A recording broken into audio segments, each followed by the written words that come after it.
Capítulo 2. Temor da morte. Item causas do temor da morte. Item por que os espíritas não temem a morte. Causas do temor da morte. 1. O homem, seja qual for a escala de sua posição social, desde selvagem tem o sentimento inato do futuro, diz-lhe a intuição que a morte não é a última fase da existência e que aqueles cuja perda lamentamos não estão irremissivelmente perdidos. A crença da imortalidade é intuitiva e muito mais generalizada do que a do nada. Entretanto, a maior parte dos que nela creem apresentam-se-nos possuídos de grande amor às coisas terrenas e temerosos da morte. Por quê? 2. Este temor é um efeito da sabedoria da providência e uma consequência do instinto de conservação comum a todos os viventes. Ele é necessário enquanto não se está suficientemente esclarecido sobre as condições da vida futura, como contrapeso à tendência que, sem esse freio, nos levaria a deixar prematuramente a vida e a negligenciar o trabalho terreno que deve servir ao nosso próprio adiantamento. Assim é que, nos povos primitivos, o futuro é uma vaga intuição, mais tarde tornada simples esperança e, finalmente, uma certeza apenas atenuada por secreto apego à vida corporal. 3. À proporção que o homem compreende melhor a vida futura, o temor da morte diminui, uma vez esclarecida a sua missão terrena, aguarda-lhe o fim calmo, resignado e serenamente. A certeza da vida futura. Dá-lhe outro curso às ideias, outro fito ao trabalho, o antes dela nada que se não prenda ao presente, o depois dela tudo pelo futuro sem desprezo do presente, porque sabe que aquele depende da boa ou da má direção deste.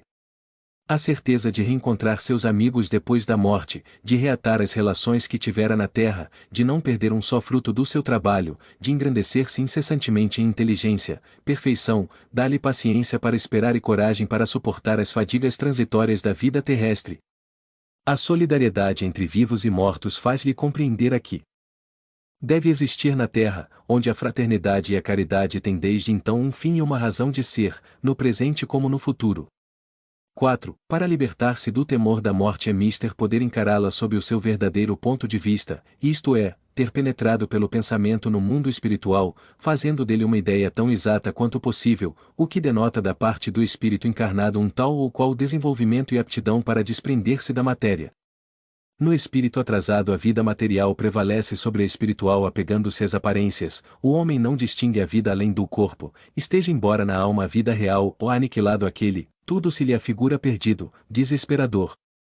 Se, ao contrário, concentrarmos o pensamento, não no corpo, mas na alma, fonte da vida, ser real a tudo sobrevivente, lastimaremos menos a perda do corpo, antes fonte de misérias e dores.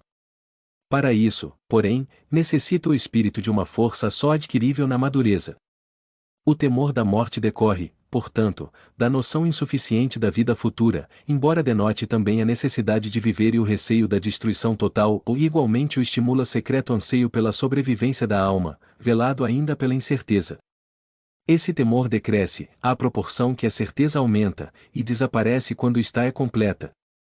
Eis aí o lado providencial da questão.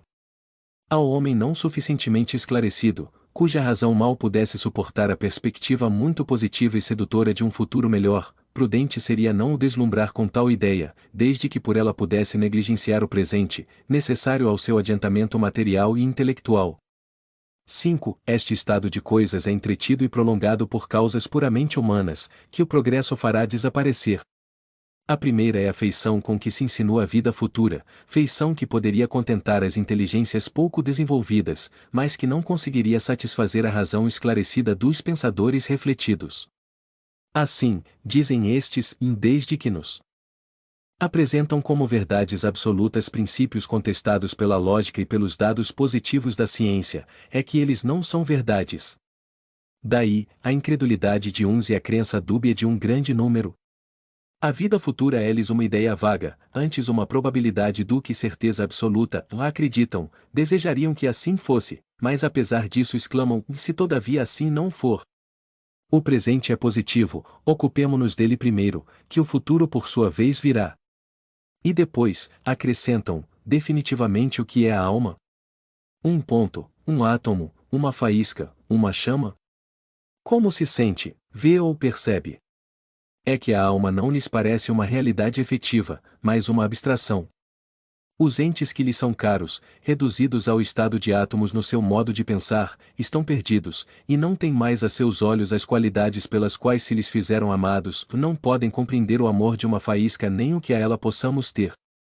Quanto a si mesmos, ficam mediocremente satisfeitos com a perspectiva de se transformarem em monadas. Justificasse assim a preferência ao positivismo da vida terrestre, que algo possui de mais substancial. É considerável o número dos dominados por este pensamento. 6. Outra causa de apego às coisas terrenas, mesmo nos que mais firmemente creem na vida futura, é a impressão do ensino que relativamente a ela se lhes há dado desde a infância. Convenhamos que o quadro pela religião esboçado, sobre o assunto, é nada sedutor e ainda menos consolatório. De um lado, contorções de condenados a expiarem em torturas e chamas eternas os erros de uma vida efêmera e passageira. Os séculos sucedem-se aos séculos e não há para tais desgraçados sequer o lenitivo de uma esperança e, o que mais atroz é, não lhes aproveita o arrependimento. De outro lado, as almas combalidas e aflitas do purgatório aguardam a sua libertação por meio da boa vontade dos vivos que orarão ou farão orar por elas, sem nada fazerem de esforço próprio para progredirem. Estas duas categorias compõem a maioria imensa da população de além-túmulo. Acima delas, paira a limitada classe dos eleitos, gozando, por toda a eternidade, da beatitude contemplativa. Esta inutilidade eterna, preferível sem dúvida ao nada, não deixa de ser de uma fastidiosa monotonia.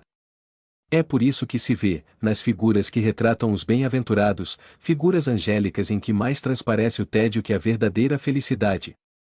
Este estado não satisfaz nem as aspirações nem a instintiva ideia de progresso, única que se afigura compatível com a felicidade absoluta.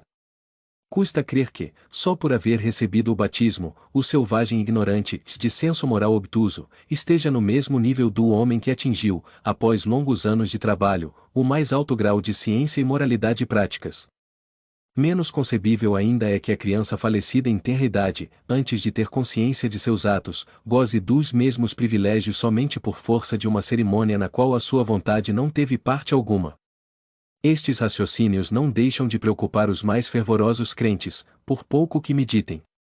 7. Não dependendo a felicidade futura do trabalho progressivo na terra, a facilidade com que se acredita adquirir essa felicidade, por meio de algumas práticas exteriores, e a possibilidade até de a comprar a dinheiro, sem regeneração de caráter e costumes, dão aos gozos do mundo o melhor valor.